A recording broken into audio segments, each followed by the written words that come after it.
this topic is actually inspiring me. I'll probably do some kind of blog post that's like, yes, I moved back home, because I've been sort of elusive about it. Same here. Yeah. I mean, it's sometimes I say it, sometimes I don't. Yeah, sometimes But every time purposely I keep do, it. it's like, the more I do this, the more others will feel okay. Yeah, I love that. Hey everyone, I am here again with acting career coach Elise Arsenault with The Global Actor. If you happen to miss our other video about how to be an actor from anywhere, please check it out. It is all about the global actor, how to be an actor in multiple markets, not just LA and New York. It was awesome, so go check it out. Okay. Today we are talking about a topic that is not discussed very often, and I love this subject very, very much. I'm really excited to talk about it, so let's get into it. Welcome to Tips of the Trade, where I give tips and advice on all things related to the entertainment industry. Today we are talking about how to survive a move back home as an actor. And I love this subject because everyone assumes that when you move back home, let's say you've lived in New York or Atlanta or LA, you've made the decision now to move back to your hometown.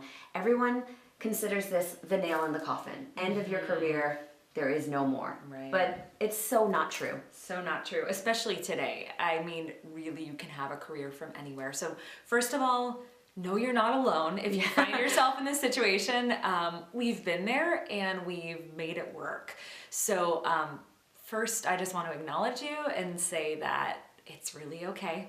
You might feel like all of your freedom is over. You might feel like everything you built is just like standing there and you're not going to come back to it, but that's not the case. Today we're going to talk about how to build on that and continue to move forward in your career. Definitely. So what would you say is the first step? We've just moved back home to little town USA, wherever you're from. What do you do?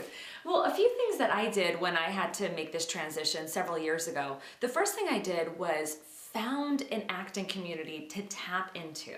So I knew I was going to be moving back to my hometown, and I found acting teachers in the area. So there was a local company that had established actors, and I sought out some really great teachers, and I registered for 2 classes before I even moved back. So I had something to look forward to. Yeah.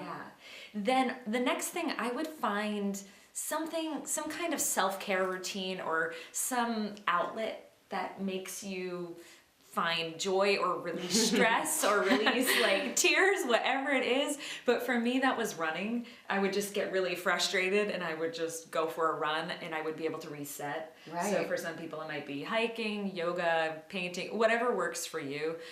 Something that maybe you can take with you to something that maybe you did in the larger market on your own that you could also bring back. So that way you've got some continuity in your life. Yeah, some sense of normalcy. Yeah. You know? So if it's like a bar, if you always went to bar class, find a great bar class in your hometown. True. And you'll be in great shape. Absolutely. Releasing all that tension and frustration. I recommend healthy outlets. Yes, so, exactly. Yeah. So there are a lot of reasons why people make the decision to move back to their hometown. What is a suggestion if there is a specific purpose for moving back? Sure. So sometimes you might be moving home because you find yourself in like $10,000 of credit card debt. Sometimes you might be, exactly. Sometimes it might be because a loved one is sick. Whatever situation you're finding yourself in, give yourself that opportunity to just be there for whatever reason that is and focus on that. Your career will be there for you, whether you continue to do that from the place you are now or whether someday you move back. The career will be there for you. So I think if you can fully invest in why you're there, that's going to be great for you to just put all your energy towards that. So another suggestion I have about your move back home is tapping into the network that already exists and finding a way for you to possibly creatively make a living within your community. So for instance, when I moved back home, I started teaching singing lessons and acting lessons and cello lessons. And I was not only working on furthering my own craft, I was helping others do that.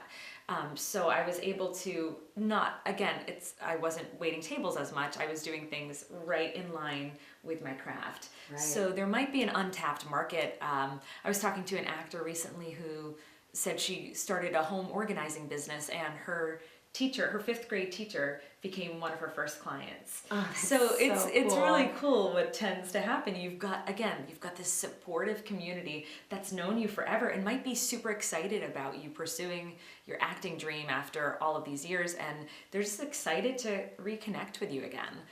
Okay, so let's say that we're home now, we're tapped into our network of people, we are working in something that is in line with our career. What would you say is another great step forward? Sure, I would at this point move on to creating what your next goals are. So this is something you can do, again, from anywhere, and you can check back on our last video on more about that, but you can really get clear about your goals. So for me, there was a moment in time where I wanted to become an equity actor and be working at major regional theaters, and I just set that goal and made sure that every decision I made was in line with that. So again, that's something you can do right from where you are. Thank you, Elise, for the awesome tips. You can check out theglobalactor.com for more information if you'd like to work with Elise. You can definitely find out that information on her website, and you have some resources for us. Yes, I've got a guide for you. It's called the Global Actor GPS, and it's your guide on how to be a global actor. And in that guide, I talk a little bit more about the move back home. And also, I would love to invite you to join my Facebook group called #GlobalActors. And there you can get support from me and other actors who may have made the move back home. Awesome, thank you so much for being here today, and don't forget to subscribe to my channel. I hope to see you again soon.